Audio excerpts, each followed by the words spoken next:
खुलुमबाय सुबुंसिरि बर' रादाबाव दिनै जोंनि मानगोनां आलासि सासे बरायनाय जादों। लखिमपुर जिल्ला बगिनदि थुथुवा बर' गामिनि मुंदांखा बर'नि सासे फावगिरि बिथांखौ जों दिनै जोंनि सुबुंसिरि रादाबाव मोगा मोगि लानो आगान सुरबोदों। बिथांनिफ्राय आङो गोबां बाथ्रा मिथिनानै लागोन आरो गिबियावनो आङो सुबुंसिरि रादाबनि जानानै बिथांखौ आङो गिबियावनो खुलुमनाय बरायनाय लाहरबाय। गिबियावनो नोंथांनि आबुं सिनायथिखौ होनो खावलायबाय आरो गिबियावनो आङो नैबे बड'लेण्ड सुबुंसिरि रादाब आरो प्राइम 24 हेडलाइन बिथांमोननिसिम गिबियावनो आं साबायखर जासिग्रोबाय। आं दा आंनि न'आ लखिमपुर थुथुवा होननाय जायगायाव। आंनि मुङा अनजालु बसुमतारी। आं दा जोंनि गोदोनिफ्रायनो कालसाराव मोजां मोनग्रा नालाय आंथ' दा कालसाराव खामानि मावदों आरो बे कालसारखौ जेन आं गोजौ थाखोआव लांनो थाखाय आं मोनसे मिजिंथिना दं। आं गिबियावनो डिफेन्सआवसो दंमोन। आं डिफेन्सआव दाखालि बावैसोनिफ्राय माने रिटायार लाना फैनाय जादों आरो बेनि थाखाय आंनि आबुं सिनायथिया बेनो। दायो जोङो मानगोनां सारनिफ्राय जोङो सिनायथिखौ मिथिनानै मोनबाय। बिथाङा लखिमपुर जिल्लानि आरो बगिनदि थुथुवा बर' गामिनि। बिथाङा गोबां समनिफ्रायनो साख्रिनिफ्राय रिटायार जाबोनानै दिनै बर'नि आरो बर' रावखौ जौगाहोनो, बर' सावथुन मुलुगखौ जौगाहोनो थाखाय बिथाङा जोंनि बर' हारिनि बर' सावथुननि मोनसे फावगिरि जाबोबाय दङ। बिथाङा बेसेबां मायथाइनिफ्राय आरो बेसेबांसिम बर' फिल्म एबा बर' एलबाम बानायखो बिनि सोमोन्दै जोङो गोबां बाथ्रा मिथिगोन दिनैनि भिडिअनि गेजेरजों। नोंथाङा बेसेबां मायथाइनिफ्राय जोंनि बर' फिल्म इन्डास्ट्रियाव आगान होफैदों? आङो 2007आव धेमाजि डिस्ट्रिक्टआव मोनसे गिबि फिल्म बहननाय मानि हेंथा, बिनिफ्रायनो आं कालसाराव हाबदो। इनि सिगांनो गोसो गुदुंमोन, थेवबो बेयाव आं सावथुनाव नुजाथिदो। बेयाव आङो मेन एक्टर आरो जोंहानि मिसेसआनो मेन एक्ट्रेसमोन।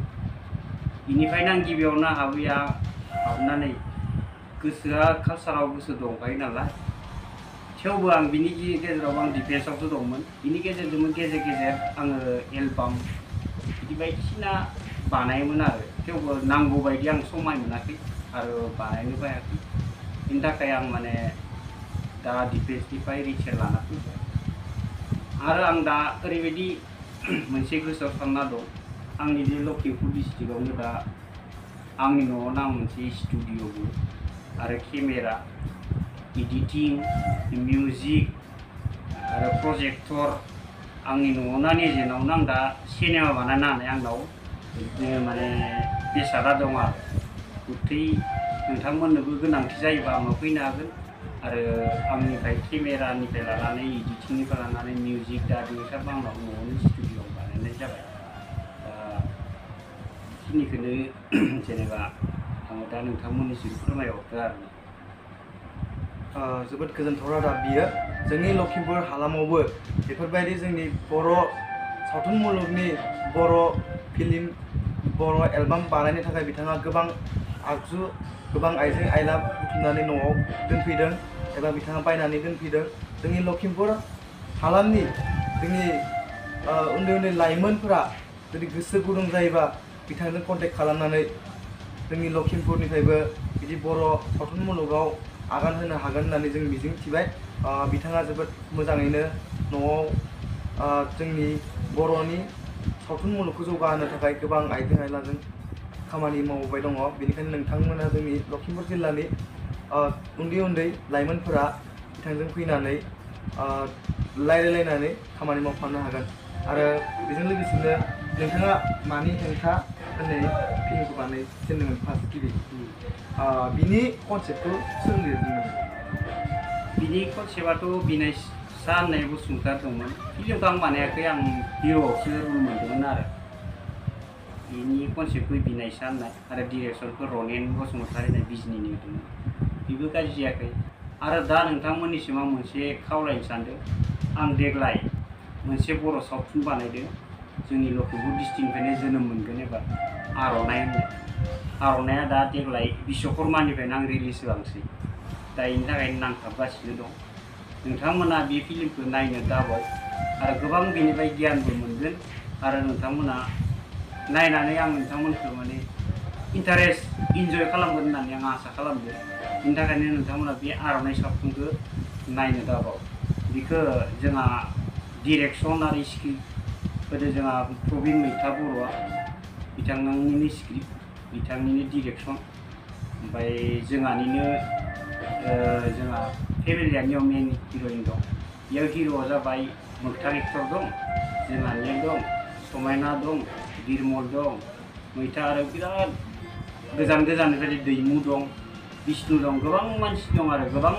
गुथै धेमाजिनिफ्राय लानानै क'क्राझार खनानि डिस्ट्रिक्टनि मानसिखौनो लोगो मोनजोबगोन आरो बेयाव पार्ट लानाय बेखौ नोंथांमोना नायनो दाबाव नोंथाङा बियो आर'नाइ जिथुनाखि नोंथाङा फिल्मखौ शुट खालामजेनदोंमोन बिनि माबा बिदि भिडिअ क्लिप्सफोर दं नामा भिडिअ क्लिप्सआ दं आंनि निजेनि केमेराजों खेबनाय आरो निजेनावनो इडिटिं जाजोबनाय निजेनि न'आवनो आं इडिटिं खालामजोबनाय आरो बे क्लिपखौबो नोंथांमोना नुगोन बे क्लिप्सखौ जोङो स्क्रिनाव होनो हागोन नोंथांमोना नायनो हागोन जोंनि अनजालु बसुमतारी सारनि आर'नाइ मुभि बानायनायनि क्लिप्सखौ जोङो देखायनो हागोन स्क्रिनाव आरो लोगोसे जोङो सारनिफ्राय गोबां बाथ्रा मिथिबावगोन नोंथाङा दासिमबो मोनबेसे मुभि बानायखो आरो मोनबेसे एलबाम बानायखो दिनैसिम आं मुभिखौथ' फार्स्ट प्रडिउस खालामनाया देग्लायसो बे मोनसेल' आरो सिगांनि मानि हेंथा बानायनायाव आंनि प्रडिउस नङामोन आंथ' बेयाव